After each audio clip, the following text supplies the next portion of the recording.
Nosso evangelho de hoje é Lucas 3, de 15 a 16, de 21 a 22, festa do batismo do Senhor. Naquele tempo, o povo estava na expectativa e todos se perguntavam no seu íntimo se João não seria o Messias. Por isso, João declarou a todos: Eu vos batizo com água, mas virá aquele que é mais forte do que eu não sou digno de desamarrar a correia de suas sandálias. Ele vos batizará no Espírito Santo e no fogo. Quando todo o povo estava sendo batizado, Jesus também recebeu o batismo. E enquanto rezava, o céu se abriu e o Espírito Santo desceu sobre Jesus em forma visível como pomba. E do céu veio uma voz: Tu és o meu Filho amado, em ti ponho o meu bem-querer. Palavra da salvação. Depois de mim, diz João Batista, vem um que é mais forte do que eu, diante do qual não sou digno de me abaixar para desatar a correia de suas sandálias. Marcos e Lucas fazem uma apresentação de João o Batista como sendo orientado ao Messias, voltado para ele e não o contrário. Lucas evidencia que o povo estava na expectativa e todos se perguntavam no seu íntimo se João não seria o Messias. Não é João o Messias, o Salvador, o Deus conosco. Ele é apenas uma voz no deserto, o arauto da mais elevada notícia de todos os tempos. Quando faz comparações, Marcos evidencia, por exemplo, o tipo de batismo de um nas águas e do outro no Espírito. O primeiro, João Batista, ligado ao impulso de um novo tempo, mediante o arrependimento, um simples sinal de mudança de vida. O segundo, Jesus Cristo, a realidade nova, a nova história, ao novo homem segundo o Espírito Santo, sendo Jesus Cristo a própria novidade para todos. A participação na vida divina que ele traz. Depois, Jesus é o mais forte, pois é o Messias, vencedor do pecado, da morte e do demônio, libertador, portanto, e protetor dos mais fracos e dos oprimidos. Para Lucas e Marcos, tudo na vida de Jesus tem seu início no batismo, que assinala um novo tempo, uma nova criação pela ação do Espírito Santo. A humanidade assumida pelo Verbo de Deus mergulha nas águas do Rio Jordão em Jesus, subindo em seguida plena do Espírito de Deus. Sendo o Jordão um rio barroso, tal água indica a entrada de Jesus na terra verdadeiramente, em nossa realidade terrena, assumindo de fato nossa situação de barro. A água barrosa indica onde Jesus entrou quando se fez carne.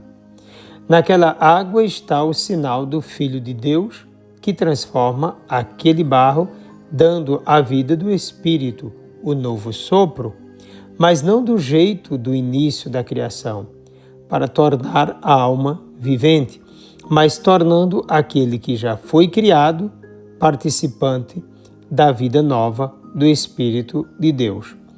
Além da alusão à nossa realidade de pó, somos, pois, pó, há uma forte referência ao mistério da morte e ressurreição de Jesus. A água também indica a morte, então mergulhar nela significa entrar na morte. Por outro lado, sair dela por força do Espírito significa vitória, ressurreição, o que de fato aconteceu com Jesus e por causa dele, o que aconteceu conosco no batismo e o que acontecerá na ressurreição final. No momento do batismo, o céu se abre.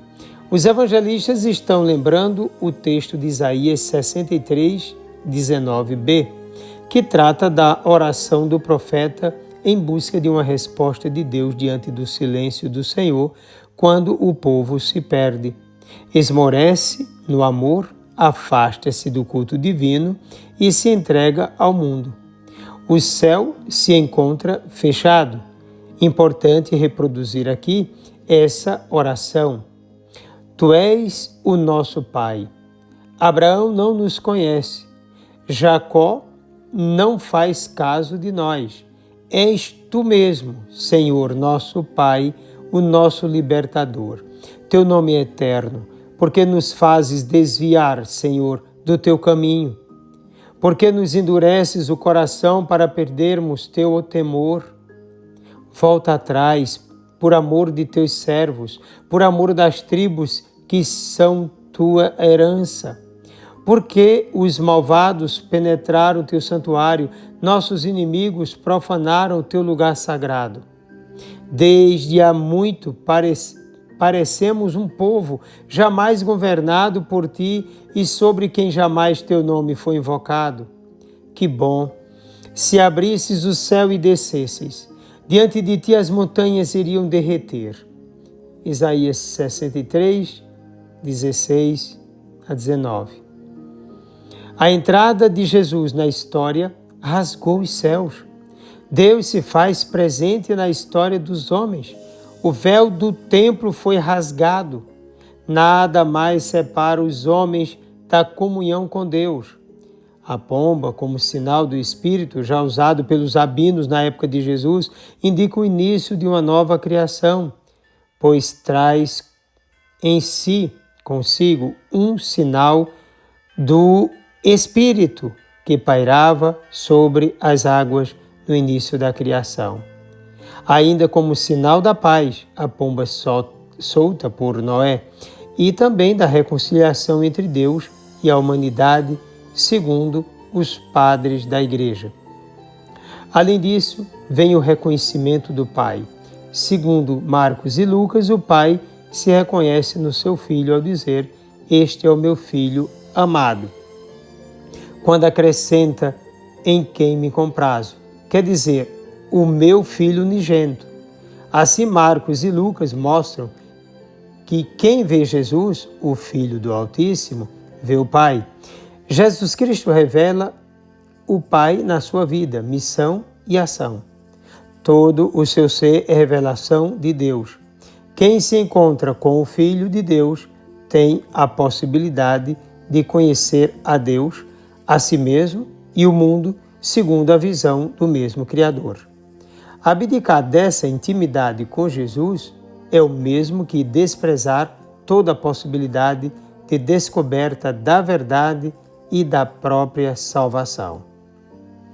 No batismo de Jesus, podemos perceber a sua identidade de Filho de Deus. Não é que Jesus tornou-se Filho de Deus, ele não foi adotado como Filho de Deus, como diziam os adocionistas. Ele é Filho por toda a eternidade, gerado do Pai antes de todos os séculos. Depois, no batismo, se revela sua missão como Messias, e esta na condição de servo.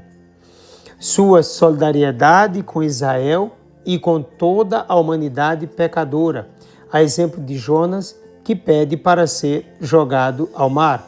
Jesus mergulha na morte pela salvação de todos, fazendo-se passar por um tipo de batismo de arrependimento, quando ele mesmo não tinha pecado algum.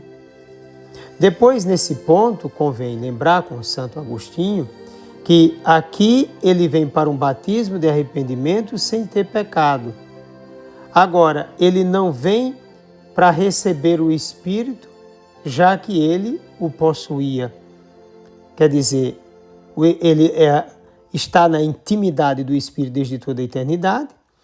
Quando ele se encarna, a encarnação não pode ser sem o Espírito Santo, logicamente.